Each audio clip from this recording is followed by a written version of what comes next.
Olá, meus queridos e queridas alunas. A gente está falando essa semana sobre matriz energética mundial. E aí no pad de vocês encontram esse gráfico, né, especificamente. E nesse gráfico a gente faz uma análise, né, de como que é consumida a energia no planeta. Desde a Revolução Industrial no século XVII, a humanidade ela tem usado intensamente recursos energéticos não renováveis, né, derivados de matéria mineral. No caso, seria o petróleo, o carvão mineral e o gás natural. E a queima desse combustível, ela produz gases, né, e um desses gases é o dióxido de carbono, o CO2, e esse CO2 ele agrava uma situação de aquecimento da atmosfera. O aquecimento da atmosfera, que nós chamamos de efeito estufa natural, é esperado e a gente sabe que ele é necessário. Ele é que evita, por exemplo, que durante a noite, por exemplo, caia a temperatura abaixo de zero. Então, esse efeito estufa ele mantém na atmosfera uma quantidade de calor, né, que é produzida durante o dia, e esse calor ele vai se dissipando, né, da noite. Então, se você acordar muito cedo, você vai perceber que quando vai chegando 5, 6 horas da manhã, a temperatura é bem mais baixa do que no final do dia anterior. Então, o efeito estufa é o elemento natural que faz com que a atmosfera permaneça quente por algum tempo, até que o Sol nasça novamente e novamente se aqueça. Qual que é o problema, então, do efeito? É que a partir do século XVII a gente tem queimado esses combustíveis não renováveis e isso tem produzido uma quantidade muito grande de CO2 na atmosfera, intensificando esse efeito estufa, tá? Que vai trazer problemas ambientais gravíssimos, né? colocando em risco inclusive a nossa própria existência. E aí nós temos aí a matriz energética. Nós temos em primeiro lugar 31% do consumo de combustível é petróleo, 29% carvão mineral, 21% gás natural. Nós temos a biomassa, que são esses combustíveis que são feitos, né, por exemplo, da cana, né, que nós produzimos etanol, mas pode ser feito também do milho. O biodiesel, que pode ser feito, por exemplo, de mamona ou outra oleaginosa, né, que pode ser adicionado para substituir o óleo diesel, que aí são 10%. A energia nuclear, que não produz CO2, mas não é uma energia limpa, porque caso ocorra um acidente, um vazamento de material radioativo, o acidente é extremamente grave. As áreas atingidas, como já aconteceu, por exemplo, na década de 80, o acidente em Chernobyl, né, na Ucrânia. Aqui no Brasil nós não tivemos acidente com energia nuclear, mas tivemos um outro acidente com uma coisa bem menor, né, que é em Goiânia, né, também no final de 70 e início de 80, o SES 137, um aparelho de raio-x, né, que usa material nuclear. Ele foi aberto, né, foi desprezado inadequadamente num lugar que se colocava sucata, e isso contaminou e matou e prejudicou muita gente. Então a energia nuclear ela não é nem um pouco inofensiva, como muitas vezes a gente vê discursos falando que ela é uma coisa muito séria, ela interfere por décadas ou centenas de anos aquele local que há a contaminação. E aquilo que sobrevive ao evento sofre mutações, então a gente não sabe o que pode acontecer dentro desse processo que vai permanecer essa vida, né? 2% hidrelétrica, que é basicamente a maior parte da nossa matriz no Brasil, né, de energia elétrica, e 1% de outras renováveis. Aqui nós poderíamos citar, por exemplo, energia eólica, a energia das marés e a energia solar, que é 1% aí no âmbito mundial. Tá? A outra questão é as energias renováveis, né, energias limpas que não produzem nenhum tipo de problema à natureza e que você tem disponível sem fazer nenhum tipo de impacto ambiental, né? E aí a gente tem que pensar o porquê que essas energias ainda não são adotadas, né? Durante a nossa correção eu pretendo falar sobre isso.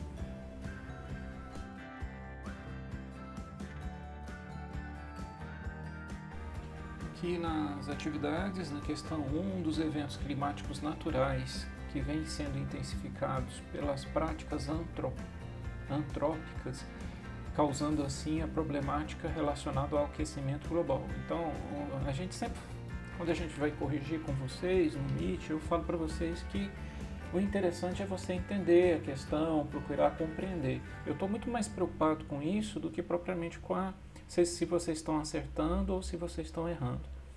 Porque grande parte dos erros de vocês, eles saem de uma má interpretação. Então, ele está te dando informações que vão definir a resposta. Tá? Então, ele está falando de evento climático natural. Então, não é algo produzido pelo homem. Tá? Que é intensificado pela prática antrópica. Antrópica é a ação humana. Então, é alguma coisa que nós fazemos, humanos, que altera o funcionamento de um evento climático natural, intensifica ele e que cria um problema, que no caso o problema aqui seria o aquecimento global. Então, dentro dessas 4 opções, o que é que nós temos que atender isso? Né? Nós temos aí a formação das ilhas de calor urbana. Bom, o que seria isso? Né? A formação de ilhas de calor urbana é justamente o que? Quando a luz incide sobre a superfície da Terra, né, ela alcança essa superfície e ela reflete. E de acordo com a superfície, ela vai absorver parte dessa energia e vai refletir uma outra parte. Se você tiver espaços que têm cobertura vegetal, por exemplo, você vai ter uma menor reflexão. Por quê? Porque essa superfície vai absorver boa parte dessa energia. No caso, as coberturas vegetais, ela vai transformar isso em fotossíntese, por exemplo. Tá? Então, é por isso que em regiões que tem uma cobertura vegetal, a temperatura é mais baixa. Os corpos da água, por exemplo, onde tem água, vai absorver parte dessa energia também, baixando a temperatura. Só que nos lugares, por exemplo, que você não tem vegetação ou tem menos e que você tem pavimentação de concreto, você tem asfalto ou simplesmente as construções que são feitas de concreto, que as telhas não são brancas, então você aumenta essa reflexão. Então você percebe que nessa região você tem um aumento da temperatura, que é essa coloração vermelha significa. Então nesse lugar onde é a cidade, é aumentada a temperatura e isso aí chama ilha de calor, que não é o que ele está pedindo na questão. A inversão e concentração de poluentes, né? É outro elemento que a gente pode estar estudando aqui, que é essa aqui. O mesmo processo que a energia chega na superfície da Terra, tá? E aí essa energia ela vai refletir. Então, aquece o ar aqui embaixo e esse ar aquecido ele vai subir. O normal é isso aqui, ele subir e aí à medida que ele sobe, ele vai esfriando, tá? Porque à medida que você sobe, vai diminuindo a temperatura e aí vai esfriando. E vai esfriando. Esse aqui é o normal, a subida até lá em cima. Depois ele retorna mais frio, né? E renova o ar aqui. Quando você tem um processo aqui em que há uma inversão, há um impedimento dessa circulação, ó, um ar frio, ele chega aqui, ó, e não sobe. Tem um ar quente aqui bloqueando, que é acumulado por aquele aquecimento local, e ele retorna. E aí esses poluentes aqui, eles vão se acumulando aqui, né? Por isso que a qualidade do ar em grandes cidades como São Paulo, ou cidades que são muito industrializadas, que tem muito tráfego de carros e caminhões, é muito comum isso acontecer no período de inverno, essa inversão térmica aqui. A manifestação do efeito estufa. A manifestação do efeito estufa é o que a gente está procurando, né? É um agravamento desse processo de aquecimento da superfície, que é o que ele está pedindo aqui, ó, intensificado pelas práticas antrópicas, causando assim problemas relacionados ao aquecimento global. É o efeito estufa, que é a resposta, né, C. A proposta da resposta dele vai estar falando de camada de ozônio, tá? Então a camada de ozônio, o Sol emite a radiação para nós. essa radiação chega até a atmosfera e aí tem uma camada gasosa, né, chamada camada de ozônio, que serve como um filtro solar, tá? Ela impede que boa parte dessa radiação chegue à superfície da Terra. E só que essa camada, o ozônio, ele é um gás muito instável. Então, certas substâncias químicas voláteis que chegam até esse local, elas vão reagir quimicamente com esse ozônio da camada, vão produzir oxigênio, O2, né, que é mais pesado, e o oxigênio vai descer, abrindo uma área que não vai ter esse ozônio aqui. E aí, aonde tiver esse buraco, né, esse buraco na camada de ozônio, vai passar livremente essas radiações. Essas radiações são muito cancerígenas e aumenta, né, a temperatura no local, que é um problema muito sério.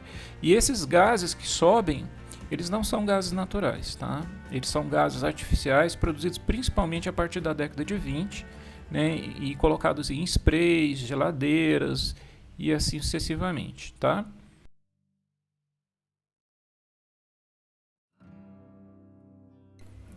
Bom, agora nós estamos aí na questão 2, nós temos uma charge, lembrando que charge é um texto, tá? E normalmente um texto crítico, talvez com fundo de humor, mas é um texto crítico. E aí está escrito: observe a charge e responda as questões, né? Explique, quer dizer, aqui está escrito aquecimento, no cantinho, bem pequenininho, né? Tem Papai Noel aqui para entregar uma geladeira, e aqui um pinguim no que restou provavelmente de um iceberg. Lembrando que o iceberg é uma estrutura imensa, né? Muito grande. E aqui o Papai Noel meio confuso, meio perdido, falou: estou no lugar errado, né? E o pinguim fala: não, é aqui mesmo. Ele que comprou a geladeira porque para conservar as coisas lá, já aquele lugar lá que pode ser o Polo Norte ou o Polo Sul, né? Geralmente os pinguins estão no Polo Sul, então não tem ali mais o frio que tinha, né? As geleiras já não existem mais. E aí a questão A, explique o problema global retratado e algumas de suas consequências. Então o problema global aqui seria o aquecimento global. Tá? Qual que é as consequências? O desgelo das águas que estão nos polos e no alto das montanhas, né? Outra coisa que pode acontecer é que com esse desgelo você tem também uma mudança da química, né? Da característica química das águas dos oceanos, e isso pode ser catastrófico para a vida marinha e para o movimento das correntes marinhas, né? Só isso já vai mudar todo o clima do planeta. Se as correntes marítimas mudarem os seus sentidos, né, em que elas muitas vezes são quentes ou são frias, elas estabelecem um clima planetário também, elas contribuem para a temperatura da atmosfera, para a temperatura dos continentes. Então isso vai ser catastrófico, porque aí vai ter uma mudança imprevisível do clima e provavelmente as espécies, as formas de vida não vão se adaptar, porque essas mudanças são drásticas, né? Então está aí umas consequências. Qual a relação entre o problema ambiental retratado na charge e a revolução industrial? Bom, a produção de CO2, né?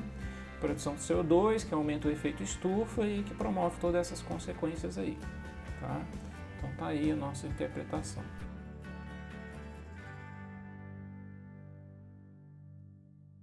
Agora a questão 3, né? A civilização moderna está voltada para um alto consumo de energia, que é utilizada nas indústrias, nos transportes, nos eletrodomésticos e nas telecomunicações. Nessa busca por energia, o homem vai atrás de várias fontes, tais como, e ele te dá duas colunas, né? Então, na primeira tem uma ordem de 1 a 5, combustíveis fósseis, energia hidrelétrica e energia nuclear, etanol e energia eólica, que é a energia dos ventos. Então, ele está perguntando, desses 5 tipos, apenas um é renovável. Não, então vamos lá. Combustível fóssil não é renovável, tá? Nuclear também não é renovável, tá? O restante é renovável. Então nós temos 2 que não são e 3 que são. Qual que é a opção que tem isso? A primeira só uma renovável, a segunda 2 renováveis, a letra C 3 renováveis, né? Então a letra C é a resposta correta. Agora cabe eu falar para vocês que essa questão de energia renovável, ela não tem sido adotada plenamente nos países desenvolvidos, e até mesmo no nosso país, que não é desenvolvido, né, tem relação não com uma questão tecnológica ou disponibilidade, tem relação muito com interesses comerciais, industriais, porque existem grandes empresas, grandes interesses no uso do petróleo, por exemplo. Tá? Então, existem fortunas enormes, né, empresas que se dedicam a essas atividades de exploração do petróleo, e é muito interessante para elas que não deixem de usar petróleo enquanto haja. Tá? A energia solar, por exemplo, a energia dos ventos, no nosso caso do Brasil, nós podemos resolver nossa questão hoje de crise energética. Tá? Nós temos insolação o ano inteiro, de norte a sul do país, não existe local nenhum do país que você não tenha um período bem ensolarado. Qual que é o problema no nosso caso do Brasil? Falta de tecnologia? Não, a tecnologia está aí. O problema é que é caro. Né? Não há nenhum tipo de preocupação política ou estratégica de favorecer, por exemplo, a instalação de placas solares para produzir energia nas casas. Que no caso essa é a solução. Cada casa gerar energia e fornecer ela para um sistema durante o dia, né? Que vai alimentar todo o sistema. As hidrelétricas continuam funcionando, você não vai precisar de termoelétrica no Brasil. Tá? O problema é o quê?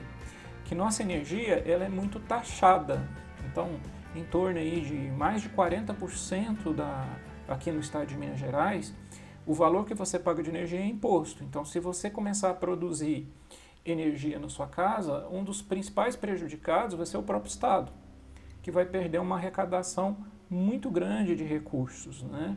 Então é um problema pro estado, mas assim, hoje nós pagamos sobretaxa, porque nós estamos num período de seca, de crise hídrica, diminui a quantidade de água nos reservatórios e por isso diminui a produção de energia elétrica, e aí o governo ele tem que abrir mão de recursos, por exemplo, de termoelétricas que queimam petróleo, né? Que está um preço absurdo, né? Para quem vai no posto de gasolina colocar, por exemplo, gasolina no carro, sabe. Então é a mesma coisa para você alimentar uma termoelétrica. Você vai estar pagando esse combustível para fazer com que a água ferva, e aí gera uma turbina, e a turbina gera uma corrente elétrica. Sendo que você poderia estar produzindo isso em casa e gerando para um sistema sem impacto, sem produção de CO2, baixo custo. E o baixo custo da energia, ela vai afetar todos os setores da sociedade, todos os setores produtivos, porque se, por exemplo, se a indústria tiver uma energia mais barata, ela vai poder fazer produtos mais baratos. Se você puder ter uma energia mais barata na sua casa, você vai poder, por exemplo, instalar ar-condicionado, coisa que muitos não conseguem porque não daria conta de pagar a conta de luz, né? E se isso fosse possível, você teria, por exemplo, um aumento da produção, por exemplo, de eletrodomésticos que usam mais energia. Então a indústria, a produção de bens de consumo cresceria, então geraria mais emprego, geraria economia. Então é um círculo que produz uma bonança, né? Que vai estimulando a questão econômica e social, tendo acesso à energia. Então afeta em todos os setores. Mas hoje nós não usamos energias renováveis, não é porque não existe tecnologia, né? Na verdade existe, ela está disponível, não está mais num preço alto, mas todo o processo é muito dificultado por interesses, né, de grandes empresas e a própria interesse do nosso estado que cobra um valor bem alto sobre a energia aí, tá? Então é isso.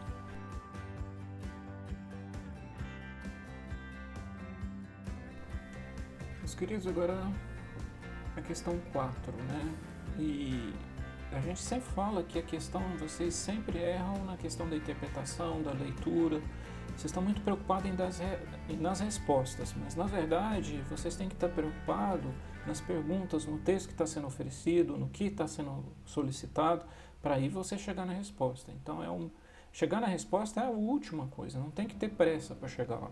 Então, vejamos informações sobre a matriz elétrica em alguns países em 2015. Então, o que você tem que fazer? Você tem que pegar os dados numéricos de cada um país desse e vai comparando com os gráficos. Então, Costa Rica, 99% da energia produzida nesse país foi gerada em fontes renováveis, como a hídrica e outros. Então, qual que é o elemento aí qual desses gráficos vai mostrar, por exemplo, que 99% são energias renováveis, né? Então, a letra B. A letra B, olha lá, só 1% foi consumo de petróleo. Tá? Então, a letra B seria Costa Rica. Quênia, a maior parte da energia elétrica produzida nesse país em 2015 foi gerada por fontes renováveis, como energia geotérmica, e apenas 12,5% foi gerada em fontes não renováveis. Então, você vai procurar aqui um lugar onde você tenha o consumo de 2,5% de energias não renováveis, no caso aqui o petróleo. Tá? Então, nós temos aí a letra C como Quênia. Tá? Cuba, 2015, as fontes renováveis utilizadas para gerar energia neste país corresponderam a 3,9%. Né? A letra D, boa parte, né? 3,9% de energia renovável, o resto é não renovável. E aqui na última parte nós temos um erro de grafia. Tá? Ele coloca aqui o Egito em 2015 as fontes renováveis. Aqui está errado. Na verdade ele queria informar não renováveis. Tá? Aqui está errado. Então você pode ter criado alguma confusão nesse momento aí, mas aqui é não renováveis. Em 2015, as fontes não renováveis utilizadas para gerar energia elétrica neste país correspondem a 91,7%. E aí a resposta é a letra A. Tá? Do contrário, você não conseguiria responder. Você ficaria preso aqui. Tá? Então, o Egito, letra A, letra B, Costa Rica, letra C, Quênia e letra D, Cuba. Tá? Então é isso, gente. Tudo de bom para vocês.